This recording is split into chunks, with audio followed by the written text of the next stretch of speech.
Halo teman-teman semuanya. Dalam video pembelajaran ini, kita akan membahas mengenai perkembangan kepribadian. Pasti kita tak asing lagi jika mendengar jenis kepribadian, baik itu introvert, extrovert, dan ambivert. Adapun juga jenis kepribadian seperti koleris, sanguin, melankolis, dan plekmatis.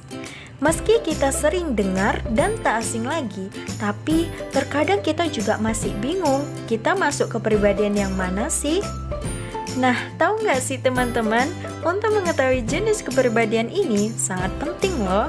Bukan hanya untuk mencari tahu kepribadian diri, tapi juga untuk melihat kepribadian orang lain.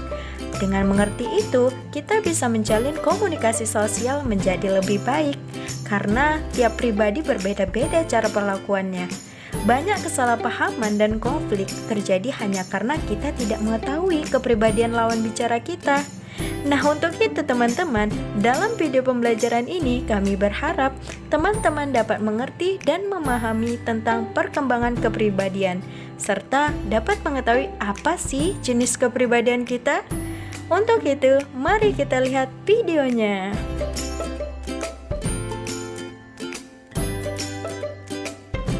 Halo semua, sebelum kita mengkaji lebih dalam mengenai perkembangan kepribadian, ada baiknya kita mengetahui pengertian dari perkembangan kepribadian.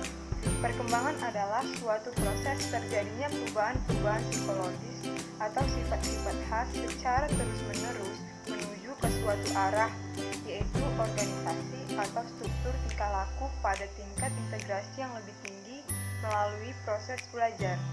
Kepribadian yaitu keseluruhan pola atau bentuk tingkah laku, sifat-sifat, kebiasaan, kecakapan bentuk tubuh, serta unsur-unsur psikofisik lainnya yang selalu menampakkan diri dalam kehidupan seseorang. Dengan kata lain, dapat dikatakan kepribadian yang mencakup semua aktualisasi dari penampilan yang selalu tampak pada diri seseorang merupakan bagian yang khas atau ciri dari seseorang. Pengembangan kepribadian yaitu kemauan individu manusia untuk menata sistem dalam diri dan perilaku. Artinya, seseorang akan menampilkan sesuatu untuk dipersepsikan oleh orang lain. Dengan demikian, sebagai manusia harus mampu bersikap aktif dan dinamis untuk meningkatkan kesadaran diri, pengetahuan diri, kecerdasan diri, identitas diri, bakat dan potensi diri, kualitas diri, serta memenuhi cita-cita, keinginan, tujuan hidup yang diinginkannya. Beberapa pengertian kepribadian menurut para ahli. Yang pertama, menurut Carl Gustav Jung, personality is the dynamic organization within the individual of the psychophysical system that determines his unique adjustment to his environment. Kepribadian adalah organisasi dinamis dalam diri individu yang terdiri dari sistem-sistem psikofisik yang menentukan cara penyesuaian diri yang unik atau khusus dari individu tersebut terhadap lingkungannya. Carl Gustav Jung ini dikenal sebagai bapak perkembangan kepribadian. Yang kedua, menurut May, kepribadian adalah suatu aktualisasi dari proses hidup dalam seorang individu yang bebas, terintegrasi dalam masyarakat, dan memiliki satu perasaan cemas dalam batin yang berhubungan dengan religiusitas. Yang ketiga, menurut Whittington, kepribadian adalah keseluruhan tingkah laku seseorang yang diintegrasikan sebagaimana yang nampak pada orang lain. Kepribadian ini bukan hanya yang melekat dalam diri seseorang, tetapi lebih merupakan hasil daripada suatu pertumbuhan yang lama suatu kulturil.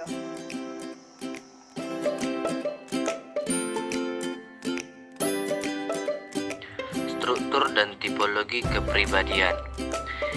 ID adalah sistem kepribadian yang asli atau merupakan dunia batin manusia yang tidak mempunyai hubungan dengan dunia luar.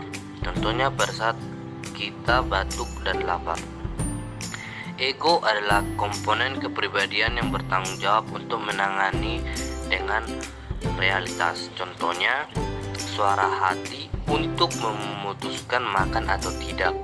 Superego adalah aspek kepribadian yang menampung semua standar moral yang kita dapat dari orang tua. Contohnya, memberikan pertimbangan. Tipologi kepribadian. Tipologi kepribadian merupakan pengetahuan yang menggolong manusia berdasarkan faktor tertentu, misalnya karakteristik, fisik, psikis, dan budaya. Karakteristik contohnya yaitu pemalu, pendiam, pemarah, dan penyabar. Sedangkan fisik contohnya bentuk tubuh yang diwariskan dari orang tua kita. Dan contoh dari psikis yaitu pikiran dan perasaan. Dan budaya contohnya yaitu identitas, warisan, dan pola perilaku. Beberapa pandangan mengenai tipologi kepribadian yaitu tipologi menurut C.G. Jung yaitu introvert adalah tipe kepribadian di mana minatnya lebih mengarah ke dalam pikiran dan pengalaman sendiri. Tindakannya lebih dipengaruhi dari dalam dirinya sendiri. Dengan kepribadian ini mempunyai sifat tertutup, tidak tahan kritik, mudah tersinggung, sukar bergaul, sukar dimengerti orang lain, dan suka membesar-besarkan masalah. Extrovert yaitu tipe kepribadian di mana tindakannya lebih banyak dipengaruhi dunia luar. Orang dengan kepribadian ini bersifat terbuka, lincah, dan dalam pergaulan, periang, dan ramah. Ekspresi emosinya spontan, kebal terhadap kritik, tidak begitu merasakan kegagalan, serta tidak banyak mengadakan analisis dan kritik diri sendiri. Dan yang ketiga yaitu ambivert. Tipe kepribadian ini di mana orang tersebut memiliki kedua tipe dasar dan sulit untuk memasukkan ke dalam satu tipe. Kemudian tipologi menurut Kretschmer menghubungkan antara konstitusi jasmania dan konstitusi kejiwaan atau temperamen yang akan membentuk kepribadian. Konstitusi kejiwaan dibedakan menjadi dua yaitu schizotype yaitu sulit untuk kontak dengan dunia luar dan menutup diri sendiri, yaitu bersifat pemalu, penyendiri, senang berpikir tentang dirinya sendiri, dan cepat tersinggung. Dan yang kedua yaitu kailotype, yaitu mudah kontak dengan dunia luar, mudah adaptasi, mudah merasakan suka duka, terbuka, dan aktif. Dan yang ketiga yaitu tipologi menurut Hippocrates Galenus. Teori ini membagikan kepribadian manusia berdasarkan 4 macam cairan tubuh yang ada dalam cairan tubuh manusia, yaitu sifat kering, terdapat dalam kol atau empedu kuning yang berhubungan dengan kontrol dan kemarahan. Yang kedua yaitu sifat basah, yaitu terdapat dalam melankol atau empedu hitam, di mana kedalaman intelijensi dan kecenderungan orang itu ke arah tekanan jiwa. Dan yang ketiga yaitu sifat dingin, terdapat dalam plekma atau lendir, yang menjaga orang itu agar tetap damai dan pasif. Dan yang ketiga yaitu sifat panas, terdapat dalam sanguls atau darah, yang berhubungan dengan energi tinggi dan optimis. Lama berselang, ilmu kedokteran telah membuang aspek analisis Hippocrates tersebut, tetapi observasi perilaku ini masih tetap kokoh selama bertahun-tahun, sehingga mayoritas kepribadian telah berakar dalam teori Hippocrates tentang 4 pola watak di atas, walaupun mereka telah mengubah labelnya dengan sebutan yang lain.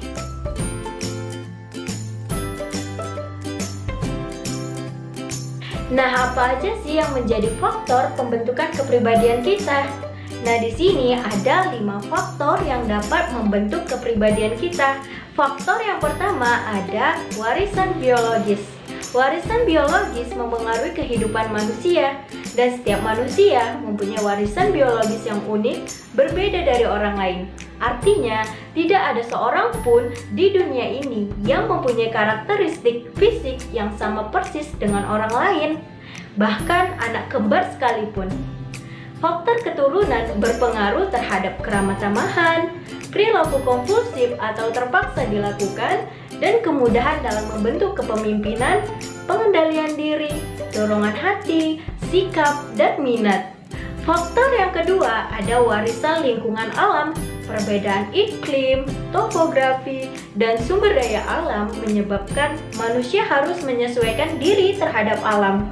Melalui penyesuaian diri itu, dengan sendirinya pola perilaku masyarakat dan kebudayaan pun dipengaruhi oleh alam. Faktor yang ketiga ada warisan sosial atau kebudayaan. Kita tahu bahwa antara manusia, alam, dan kebudayaan mempunyai hubungan yang sangat erat dan saling memengaruhi. Manusia berusaha untuk mengubah alam agar sesuai dengan kebudayaannya guna memengaruhi kebutuhan hidup. Nah, faktor yang keempat ada pengalaman kelompok manusia. Kehidupan manusia dipengaruhi oleh kelompoknya. Kelompok manusia, sadar atau tidak, telah mempengaruhi anggota-anggotanya. Dan faktor yang terakhir ada pengalaman unik. Setiap orang mempunyai kepribadian yang berbeda dengan orang lain. Walaupun orang itu berasal dari keluarga yang sama, dibesarkan dalam kebudayaan yang sama, serta mempunyai lingkungan fisik yang sama pula. Mengapa demikian? Walaupun mereka pernah mendapat pengalaman yang serupa dalam beberapa hal, namun berbeda dalam beberapa hal lainnya. Mengingat pengalaman setiap orang adalah unik dan tidak ada pengalaman siapapun yang secara sempurna menyamainya. Itulah 5 faktor yang dapat membentuk kepribadian kita.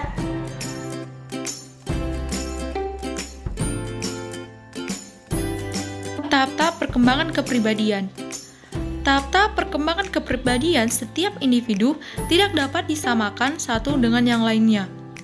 Akan tetapi secara umum dapat dirumuskan sebagai berikut.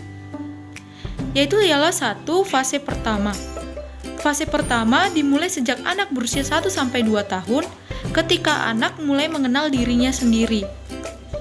Pada fase ini, kita dapat membedakan kepribadian seseorang menjadi 2 bagian penting, yaitu bagian yang pertama berisi unsur-unsur dasar atas berbagai sikap yang disebut dengan attitude, yang kurang lebih bersifat permanen dan tidak mudah berubah di kemudian hari. Unsur-unsur itu adalah struktur dasar kepribadian atau basic personality structure dan capital personality. Kedua unsur ini merupakan sifat dari dasar manusia yang telah dimiliki sebagai warisan biologi dari orang tuanya. Bagian yang kedua berisi unsur-unsur yang terdiri atas keyakinan-keyakinan atau anggapan-anggapan yang lebih fleksibel, yang sifatnya mudah berubah atau dapat ditinjau kembali di kemudian hari. 2 ialah fase kedua. Fase ini merupakan fase yang sangat efektif dalam membentuk dan mengembangkan bakat-bakat yang ada pada diri seorang anak. Fase ini berlangsung relatif panjang, hingga anak menjelang pada masa kedewasaannya, sampai kepribadian tersebut mulai tampak dengan tipe-tipe perilaku yang tampak dalam hal sebagai berikut. Yang pertama ialah dorongan atau drives. Unsur ini merupakan pusat dari kehendak manusia untuk melakukan suatu aktivitas yang selanjutnya akan membentuk motif-motif tertentu untuk mewujudkan suatu keinginan. Yang kedua adalah naluri atau insting. Naluri merupakan suatu dorongan yang bersifat kodrati, yang melekat dengan hakikat makhluk hidup. Yang ketiga ialah getaran hati atau emosi. Emosi atau getaran hati merupakan sesuatu yang abstrak yang menjadi sumber perasaan manusia. Emosi dapat menjadi pengukur segala sesuatu yang ada pada manusia seperti senang, sedih, indah, serasi, dan lain sebagainya. Yang keempat ialah perangai. Perangai merupakan perwujudan dari perpaduan antara hati dan pikiran manusia yang tampak dari raut muka maupun gerak-gerik seseorang. Perangai ini merupakan salah satu unsur dari kepribadian yang mulai real dan dapat dilihat serta dapat diidentifikasikan oleh orang lain. Yang kelima adalah intelijensi atau intelligence quotient atau IQ. Intelijensi adalah tingkat kemampuan berpikir yang dimiliki oleh seseorang. Yang keenam adalah bakat atau talent. Bakat pada hakikatnya merupakan sesuatu yang abstrak yang diperoleh seseorang karena warisan biologis yang diturunkan oleh leluhurnya, seperti bakat seni, olahraga, berdagang, berpolitik, dan lain sebagainya. 3 ialah fase ketiga. Pada proses perkembangan kepribadian seseorang, fase ini merupakan fase terakhir yang ditandai dengan semakin stabilnya perilaku-perilaku yang khas dari orang tersebut. Pada fase ketiga, terjadi perkembangan yang relatif tetap, yaitu dengan terbentuknya perilaku-perilaku yang khas sebagai perwujudan kepribadian yang bersifat abstrak. Setelah kepribadian terbentuk secara permanen, maka dapat diklasifikasikan 3 tipe kepribadian, yaitu kepribadian normatif, kepribadian otoriter, dan kepribadian perbatasan. Yang pertama ialah kepribadian normatif. Kepribadian ini merupakan tipe kepribadian yang ideal, di mana seseorang mempunyai prinsip-prinsip yang kuat untuk menerapkan nilai-nilai sentral yang ada dalam dirinya sebagai hasil sosialisasi pada masa sebelumnya. Seseorang memiliki kepribadian normatif apabila terjadi sosialisasi antara perlakuan terhadap dirinya dan perlakuan terhadap orang lain sesuai dengan tata nilai yang ada dalam masyarakat. Tipe ini ditandai dengan kemampuan menyesuaikan diri yang sangat tinggi dan dapat menampung banyak aspirasi dari orang lain. 2. Kepribadian otoriter atau authoritative man.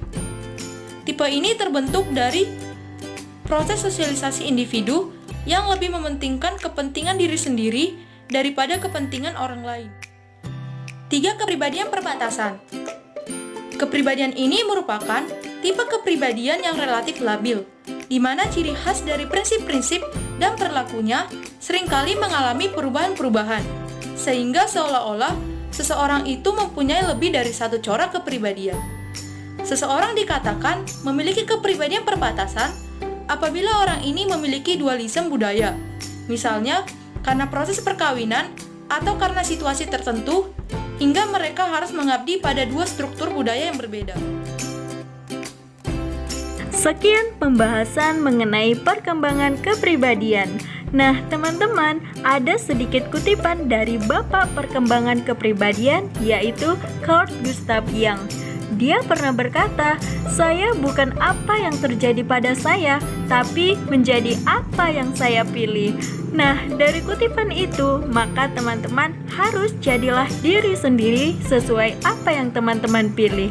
Untuk selanjutnya, jika teman-teman penasaran apa sih jenis kepribadian teman-teman, untuk itu teman-teman bisa klik link yang ada di description box.